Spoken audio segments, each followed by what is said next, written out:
Muitas pessoas têm tido seus sonhos destruídos pela falta de confiança absoluta em Deus. A Bíblia está repleta de exemplos de grandes sonhos cumpridos para a glória de Deus. Encontro com a Palavra é um programa escrito pelo Dr. Dick Woodward e narrado por Pastor Edson Bruno. Ouça e descubra verdades que lhe ajudarão no seu dia a dia. Com você, Pastor Edson Bruno. Olá, seja bem-vindo a mais um Encontro com a Palavra. Lembrando que este programa é exclusivamente para estudarmos a Bíblia Sagrada. E aqui no Encontro com a Palavra nós já temos estudado a Bíblia inteira, capítulo por capítulo. Estamos estudando versículo por versículo vários livros da Bíblia. E nesse exato momento nós estamos estudando o Sermão da Montanha, o famoso Sermão do Monte de Jesus.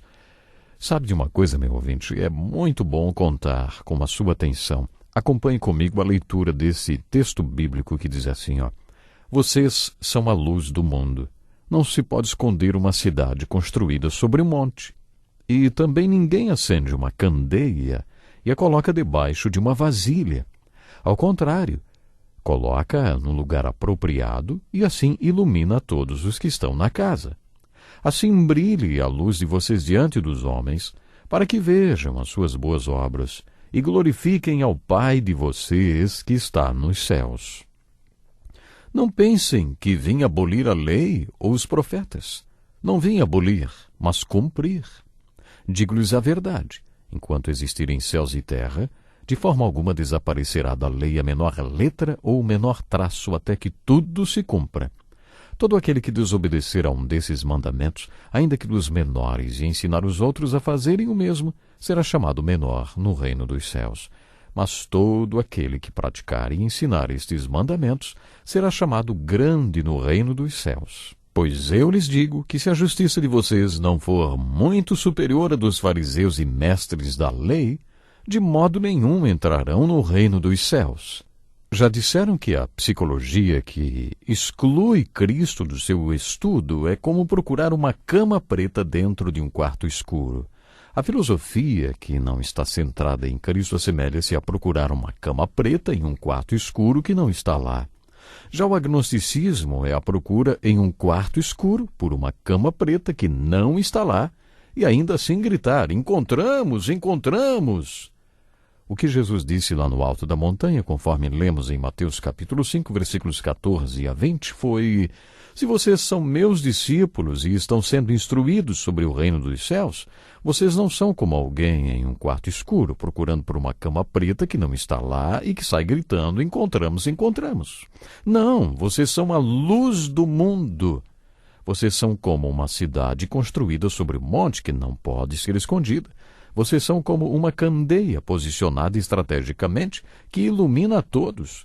Deixem a luz de vocês brilhar diante dos homens para que eles vejam suas boas obras e glorifiquem ao Pai no céu, que é a fonte de tudo que está acontecendo em suas vidas. Ele é aquele que deu luz às suas vidas, acendeu suas candeias e os colocou em um lugar alto, e vocês apontarão para ele quando a luz de vocês brilhar. Por várias razões, o discípulo de Jesus é a luz do mundo. Primeiro, porque ele vive um relacionamento com aquele que é a luz do mundo. Jesus disse nos evangelhos: eu sou a luz do mundo. E estes discípulos de Jesus, hoje, eu e você, meu ouvinte, vivemos um relacionamento vital com ele. Somos a luz do mundo. Aqueles discípulos eram, e hoje os discípulos de Jesus são, a luz do mundo, porque têm sido instruídos por ele. Eles têm permanecido na sua palavra e andam na verdade que os libertou. Assim, eles podem mostrar para outras pessoas a mesma verdade que receberam. Dos versículos 17 a 20, Jesus apresenta outra razão por que o discípulo de Jesus é a luz do mundo, porque ele tem a compreensão correta da palavra de Deus. Nestes versículos vimos isso no último estudo. Jesus está dizendo aos discípulos que estão no alto da montanha com ele e que queriam ser parte da sua solução em resposta para a multidão. Jesus está dizendo mais ou menos assim: olhem para baixo, vocês estão vendo toda aquela gente com tantos problemas? Uma das razões por que eles têm tantos problemas é porque são como ovelhas sem pastor e não podem nem sequer distinguir a mão direita da esquerda. Eles não têm luz. Vocês devem mostrar a eles o uso correto da palavra de Deus. Quando Jesus disse isso, estava se referindo ao Velho Testamento. Antes de vocês descerem até lá e aplicarem a palavra de Deus, a lei de Deus na vida daquelas pessoas, vocês têm que passar esta lei através do prisma do amor de Deus e só depois aplicar a lei de Deus na vida deles. Porque a lei partiu do coração de Deus, cheio de amor pelo homem. Vocês têm que entender qual é o propósito da palavra de Deus. A seguir, Jesus desafia a liderança religiosa. Nestes mesmos versículos, Jesus falou: tudo que ensino e tudo que ainda vou ensinar está em absoluta concordância com a lei e os profetas. De forma alguma desaparecerá da lei a menor letra ou o menor traço, até que tudo se cumpra. Eu não vim tirar nada das Escrituras. Vocês vão descobrir que tudo que eu ensino está plenamente de acordo com as Escrituras. Mas, ao mesmo tempo, Jesus está dizendo, e esta é a chave do restante do capítulo 5, ele diz: acontece que o que estou ensinando não bate com o ensino dos mestres da lei e os profetas, ou escribas e fariseus. Jesus estava desafiando a liderança religiosa e preparando seus discípulos para a reação contrária que eles enfrentariam. Jesus estava avisando: o que eu ensino vai de encontro ao ensino deles. Também já vimos que no versículo 20 Jesus fez uma declaração muito importante sobre a justiça pessoal dos seus discípulos. Quando vocês compreenderem o meu ensino e a minha abordagem das Escrituras, a justiça de vocês superará a justiça dos escribas e fariseus. No último programa vimos as razões disso. A justiça dos líderes religiosos era hipócrita. A justiça dos escribas e fariseus era exterior. Mas a justiça do discípulo de Jesus tinha que ser interior. A justiça dos líderes religiosos era só horizontal, baseava-se apenas nas aparências, em como eles seriam vistos por todos. Era tudo firmado em aparências, para que eles pudessem ser vistos e admirados pelos homens. Jesus estava dizendo aos seus discípulos: a justiça de vocês não será horizontal, ela será vertical, será para Deus. Quando compreendemos o que Jesus está dizendo no parágrafo que vai dos versículos 17 a 20, compreendemos outra razão por que ele entrou em conflito com os líderes religiosos. Nesses versículos, Jesus está dizendo: se vocês compreenderem o meu ensino, a justiça de vocês será baseada nas Escrituras, enquanto a deles na tradição, porque eles não têm um entendimento correto das Escrituras. Tudo isso que dissemos até agora serviu como introdução para estudar o restante do capítulo 5, considerado a parte mais difícil do Sermão do Monte, que vai do versículo 21 até o 48, num total de 6 parágrafos. Todos eles começam com estas palavras: vocês ouviram o que foi dito, mas eu lhes digo. Jesus disse as mesmas palavras no início dos 6 parágrafos.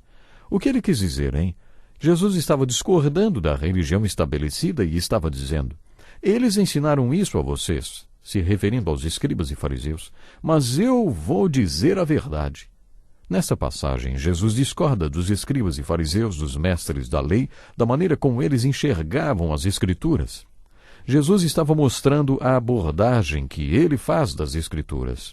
É muito importante a maneira como abordamos as Escrituras, porque, se digamos assim, a nossa filosofia sobre as Escrituras não for a correta, jamais saberemos o que ele, o Senhor, quer nos dizer. Por isso, este trecho que vai dos versículos 17 a 20 pode ser intitulado de A Filosofia das Escrituras de Jesus, ou a abordagem que Jesus fez das Escrituras. Podemos dizer que a diferença básica entre a abordagem de Jesus e a dos fariseus é que Jesus passava a lei de Deus através do prisma do amor de Deus, antes de aplicá-la na vida do povo. O apóstolo Paulo quis dizer a mesma coisa ao usar as expressões a letra da lei e o espírito da lei. Basicamente, o espírito da lei é o amor. O espírito da lei sempre faz a pergunta: o que se passava no coração de Deus ao ordenar esse mandamento? Que princípio podemos tirar desse trecho das Escrituras? Sempre que buscarmos a palavra de Deus, devemos ter a perspectiva do espírito da lei, que é o amor de Deus pelo homem, e o cuidado de Deus com o bem-estar do homem. Foi neste espírito que as Escrituras foram escritas. Sempre que você conseguir perceber o espírito da lei por trás de um mandamento, descobrirá que o Espírito vivifica, pois a letra mata, mas o Espírito vivifica, diz o apóstolo Paulo. Esta é a essência da passagem do capítulo 5 de Mateus, a parte mais difícil do Sermão do Monte. Nos versículos 17 a 20, Jesus estava dizendo aos discípulos: eles dizem para vocês que este é o ensino da lei de Moisés, mas eu vou dizer o que a lei de Moisés realmente ensina. Às vezes, os preceitos dos fariseus e mestres da lei não tinham nenhuma base nas Escrituras. Partia da tradição deles. Aqueles que estudaram o Evangelho de João conosco já sabem que o objetivo de João, ao escrever o seu Evangelho, foi mostrar que Jesus é Deus encarnado. Como Deus encarnado, Jesus tinha todo o direito e autoridade para fazer estas afirmações. Foi ele quem escreveu a lei. As Escrituras foram escritas sob a inspiração de Deus. Deus é o autor das Escrituras. Por isso aqui temos Deus encarnado afirmando: esses líderes religiosos não têm a perspectiva correta das Escrituras. Eles só têm a visão da letra da lei e apenas despejam a lei sobre o povo, esquecendo o verdadeiro espírito da lei, o princípio da lei, o propósito da lei. No período no qual Jesus veio em carne, os judeus tinham passado pelo cativeiro babilônico. Você se lembra que a Babilônia conquistou Jerusalém e o povo foi levado cativo e ficou escravo por 70 anos. Depois, a Pérsia conquistou a Babilônia e o povo foi feito escravo da Pérsia e da Média. Aquele foi o período de servos de Deus como Neemias, Esdras, Ester, Malaquias, Ageu e Zacarias. O povo retornou do cativeiro para Jerusalém em etapas. Durante o período do cativeiro, eles aprenderam o aramaico, que se tornou a língua dos judeus. Dos tempos do cativeiro, os 400 anos de silêncio entre o fim do Velho Testamento e o início do Novo Testamento até os dias de Jesus, a maioria do povo judeu não sabia ler nem escrever em hebraico. A maioria deles era analfabeta e as escrituras eram mantidas no templo ou nas sinagogas.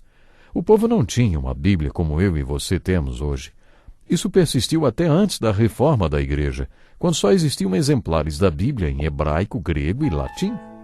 E os leigos não podiam ler as Escrituras, e por isso tinham que aceitar o que os sacerdotes falavam a respeito das Escrituras. Agora você tem uma ideia da grande bênção que temos nas mãos.